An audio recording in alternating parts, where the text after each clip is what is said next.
What is up, Waffle Gang? I do hope you are well. My name is Mark and today we're checking out some more nightmare neighbors, but today we're just focusing on HOA stories. Now I'm trying purposely not to say H and say H rather. I'm not sure if it's sounding any different or not. I did educate myself on YouTube after so many comments previously. But thank you for being here today. Thank you for spending 20 minutes out of your day and joining me for a couple of stories here and there. And let's get straight involved with today's stories. Much love, guys. Now, this first story comes from this one time on Reddit. I fought the HOA and I won. This story takes place in Ontario, in the city of Kawartha Lakes. One of the worst municipalities in all of Ontario in which to live. There's poverty, crime, drug addiction, a culture of prideful ignorance, and die-hard partisan voters that will vote against their best interest time and time again. And if you paid attention to the news recently, their OPP detachment shot and killed a 1-year-old. The city council are looting their tax base to provide free educational opportunities for unqualified staff as they hired. Holding secret meetings behind the public's back, and in one case spent $140,000 to fight a lawsuit that was levied against them after they blocked a brand new business's access road because some city council members owned a competing business. They were fined $70,000, spent another $70,000 of taxpayer dollars to appeal and lose. That's all backstory. Suffice it is to say, it's a city run by uneducated rubes and uninhabited by the most apathetic voters I've ever encountered. My old man was an original property owner of an unassumed road for 50 plus years. For the uninitiated, this means that although the city owned the road, they are not responsible for maintenance, grooming, etc. Beyond the scope of the limited service agreement they made with a single property owner, who we later found out forged signatures claimed he represented the entire road. The LSA basically meant they would do 2 gradings per year, though they only provided 1. About 20 years ago, some city idiots moved up on the road and they decided they would create a HOA. They didn't get insured and they didn't incorporate, and they thought they could go around forging signatures on city documents and charging residents money for essentially nothing. It all came to a head about 10 years ago. My dad refused to pay them until the 2 chuckleheads in charge showed him how they spent the money. Rather than provide a fair accounting of the neighborhood's funds, the president and the treasurer both decided they wanted to sue for the money owing. Well, we went to court, and it turns out you don't just get to declare yourself the head of an association that doesn't exist. Turns out you can't collect money from the residents and spend it on cookware and paying their unqualified, uninsured friends to do road work. Turns out perjury is frowned on in small claims court. They found out the hard way. I discovered in their court filings examples of perjury, fraud, and general dishonesty. They manufactured documents and got caught doing so. They were given multiple options to settle in court, but turned them all down. Instead of choosing to self-destruct in the most absurd and stubborn way available to them, none of their witnesses showed up. They brought literally no evidence with them to court. Instead, relying on the phrase, "it's not rocket science," and they somehow assumed the judge would accept "it's not rocket science" as some kind of evidence or as somehow lending credibility to their claims. He didn't. The HOA lost and ended up owing us money. The HOA dissolved immediately afterwards, and if the story ended there, it would make sense, but not a very interesting story. But you're not here just for the good guys win story, you want satisfaction. Turns out, one of those 2 old men that fancied themselves in charge of the HOA couldn't accept defeat. Our driveway lights started to disappear, and someone was blocking the culvert in the middle of the night and washing out the road in front of my dad's house. Minor vandalism was happening almost on a nightly basis. So I came home late one night, and sure enough, this 70-year-old moron is thrashing about in the April temperature swamp, having fallen in after blocking the culvert. You can see in this photo, he's got his shirt tangled in an underwater branch and can't get out. We had to haul him out because he was so drunk and suffering from hypothermia that he couldn't even move. Then we called the cops. He got yelled at, trespassed, and no driveway lights ever went missing again. And the cops let me keep the trash can lid he was using to block the culvert. Free lid. Moral of this story is don't take shit off an HOA. They may look official, but I bet you most HOAs are doing something shady that will reflect poorly on them in court should you find yourself at odds with them. Now, I really enjoyed this one, and I especially enjoyed it because they included a picture of this guy that's just stuck there as well. Oh my word, crazy stuff that goes on. But let's move on to the next story. And this next story comes from My HOA Sucks Throwaway. HOA messed up big time, ADA. Okay, so where to begin? I've been in a battle with my HOA for months. This whole mess started when I suspected a board member of receiving kickbacks on jobs. I and a few homeowners set up a sting operation. A family friend is a licensed contractor and put in a bid for work. The president invited him over, and during the conversation the president bluntly said any job approval requires a 10% overbid deposit if you want the work. He did record on his phone, but because we're in a two-party consent state, it couldn't be used. We have sent numerous requests for financial records and have been stonewalled for months. The owner of the property management company is on the scam as well. I and 5 other concerned homeowners have been stonewalled time and time again. We finally banded together and got a lawyer, and of course COVID hits and the courts are closed. So 3 weeks ago, I had a major operation affecting my ability to walk. I am wheelchair bound temporarily. I submitted a request for an accommodation of a ramp I would pay for. These are individual houses and would have zero encumbered on any other homeowner in the community. HOA of course denies the request. Reason? Homeowner has not proven they are disabled. A note from the surgeon was sent over. Denied. Reason? HOA called doctor's office. Doctor does not exist. Homeowner is making false claims. You can't make this shit up, right? So I say fuck it and put the ramp up. Board member decides to put brick pavers in front of the ramp with caution tape on it and a note saying unapproved. Lawyer reached out to board one last time before filing and accidentally got a reply meant for the other board members. I'm going to fucking get him. He's lying, just trying to be a pain in the ass. Let's just keep denying the request.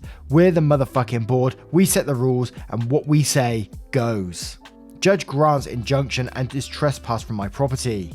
I sort of forgot about the whole thing. Board has been leaving me alone. Until today, when 2 board members came banging on my door, telling me they're going to kill me. Thanks Ring for recording it all, yelling how they will make me an ableist slur. So turns out the community's insurance company refused to pay the legal bills. They were also not indemnified because it was done with malice. The 2 board members are on the hooks for almost $9,000 in legal fees plus $35,000 in punitive damages. Apologies for formatting in the rant, I'm still a bit loopy from the meds. Fuck these sorry loser no life nosy motherfuckers. What a way to end it. My word though, them kicking off about having a ramp in front of your house. How low does these people have to be? And then turning up at your, while putting a paver in front of the ramp as well with sign. Oh my word, it's just crazy level stuff, isn't it? And again, I know not all HOAs are like this, but this subreddit obviously points out the worst of them all. Let's move on to the next story. And this next story comes from Vlad666. HOA wants a war. I live in a rural area on a family farm. The farm next to ours was sold to a developer who built a bunch of mini mansions that have an HOA. Now the mini mansions back up to my family farm. I get letters every week from the HOA complaining about the tractor sitting in the field at the front of my property, where it can be seen from the street. We're working that field and the tractor is necessary. I've had them complain about my barns, outbuildings, the sound of the large tractor when I'm seeding, and once my grandfather saw some people he didn't recognise checking out the barn. Went out with this double barrel 12 gauge to see what they were up to.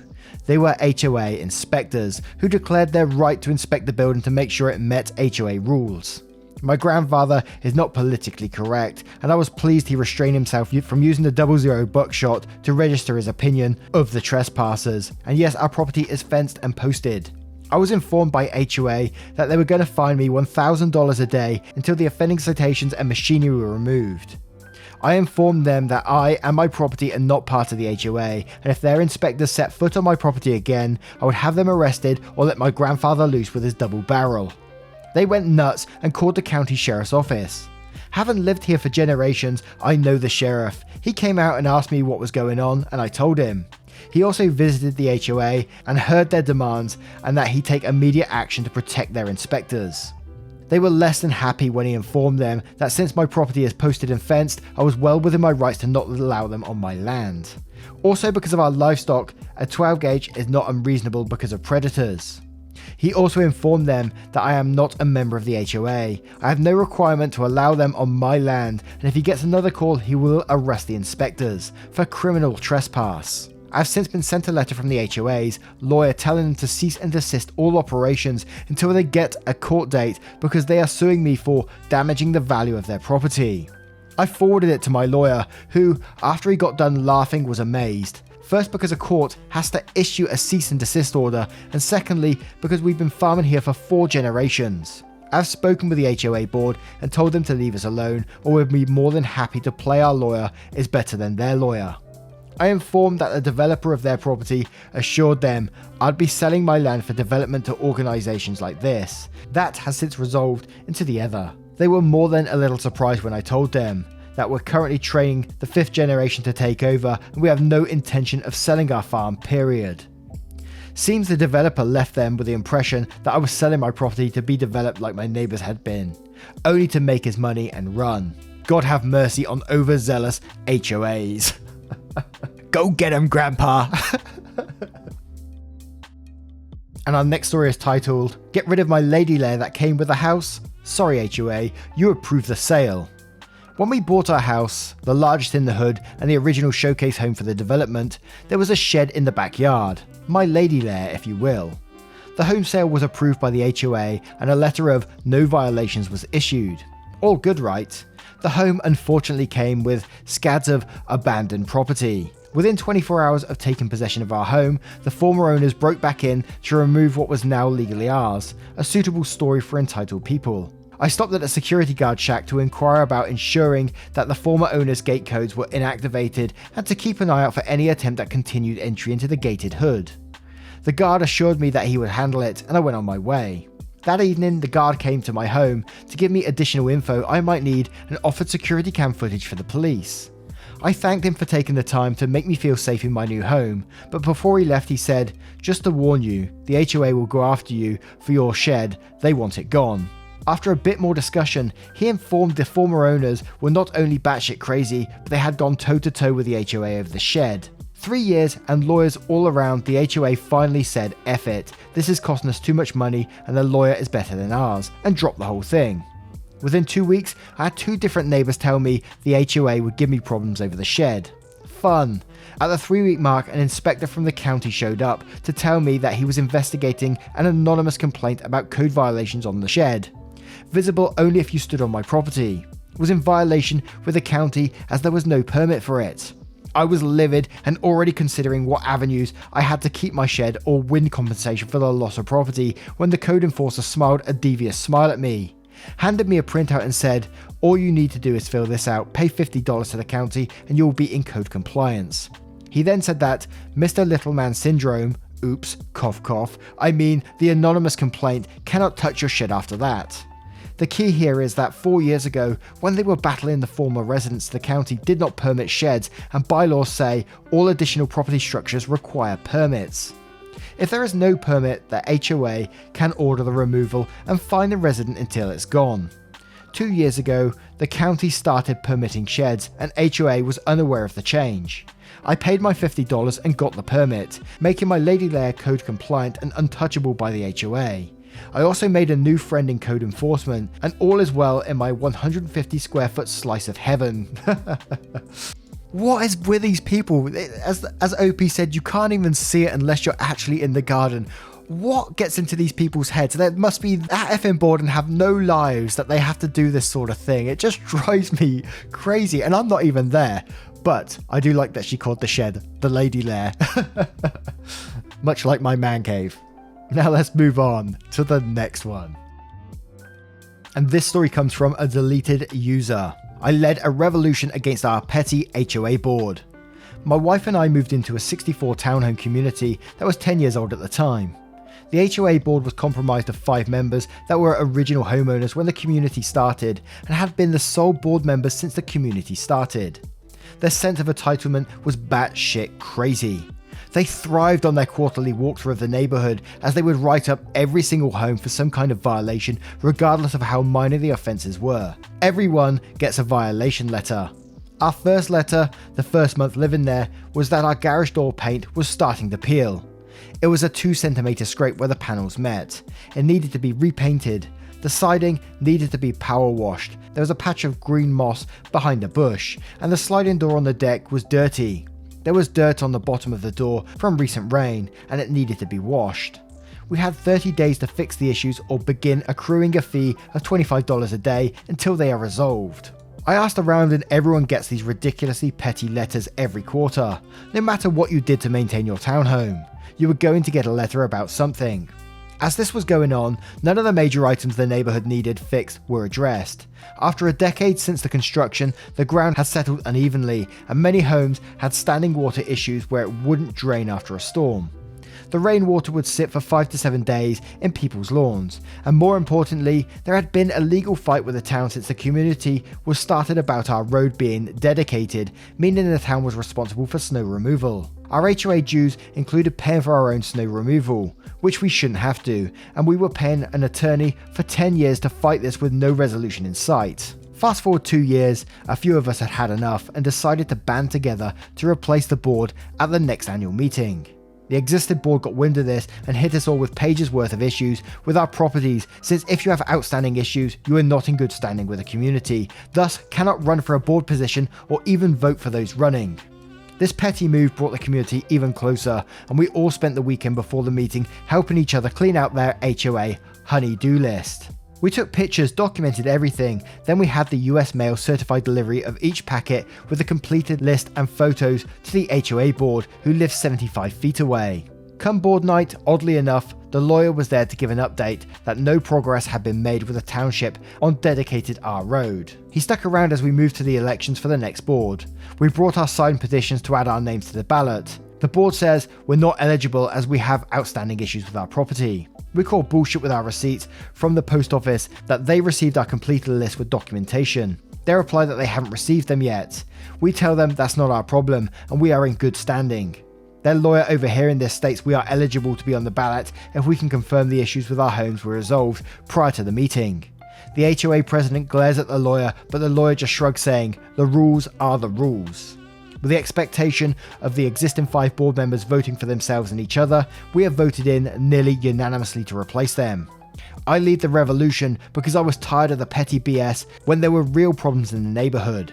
Sadly, the rest of the elected board members vote me as president. I have no idea what I'm doing, but we spent the next few sessions removing all the dumb violations from most of the neighbours. We went through the bylaws to really focus on what's important. What happens next? Ends up, that lawyer was a friend of the previous president and was in no hurry to resolve anything as he was enjoying our excessive bill. I notify him if it's not resolved in the next 6 months, we're finding new representation. He was actually good at his job when he was pressed to do it. He won the case, the town appealed and tried to drag it out. He fast-tracked the appeal as it had been going on for 10 years, and we won the appeal too. The town dedicated our road, then the lawyer pressed that it should have been done years ago. It wasn't him slowing things down, but the town.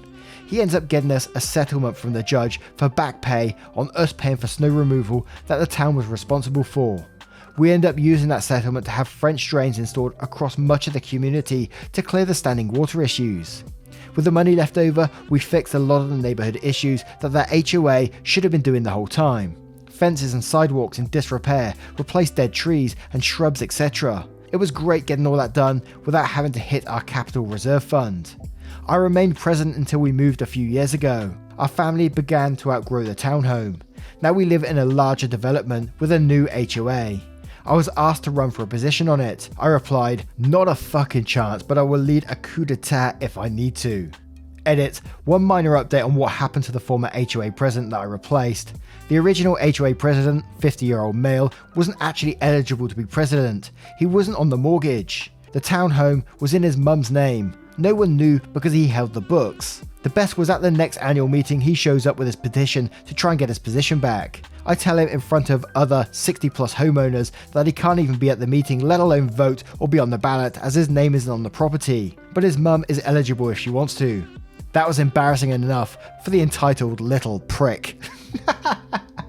And this is an absolutely fantastic story that I love to see. It gives me vibes. I was imagining it at the very start, like the HOA, like in sort of like V formation, walking down the road, just looking at the houses and saying violation, and just basically chucking letters at the houses at the same time for like absolutely petty things. And then the board at the very end, when the guy comes walking in, sort of like objection, comes walking down with his petition to become the head of the HOA once again, and then being shut down in front of everyone. It was like a movie. It was going on in my mind, and absolutely fantastic. A great way to end this. But what do you guys think of these HOA stories? And I love to hear yours too. So if you have one of yours, don't forget to let me know in the comments below. Once again, guys, thank you for being here. Thank you for spending 20 minutes or so out of your day with me and listening to a story or two. Your love and support is absolutely fantastic. It keeps this channel going, and I cannot express that enough. So if you do have a moment, please consider hitting that like, that subscribe, maybe that notification bell too. As I said, it truly helps. And if you want to support the channel further, you absolutely can, but never any pressure to do so by clicking that join button down below for YouTube or clicking the link in the description for Patreon. And don't forget, we do have the podcast going as well. If you've gone to Spotify, search up the Wafflecast. The stories are also shared there, so you can listen to it in your car or wherever you are. Thank you so much, guys, and I will see you in the next one. Take care. Much love.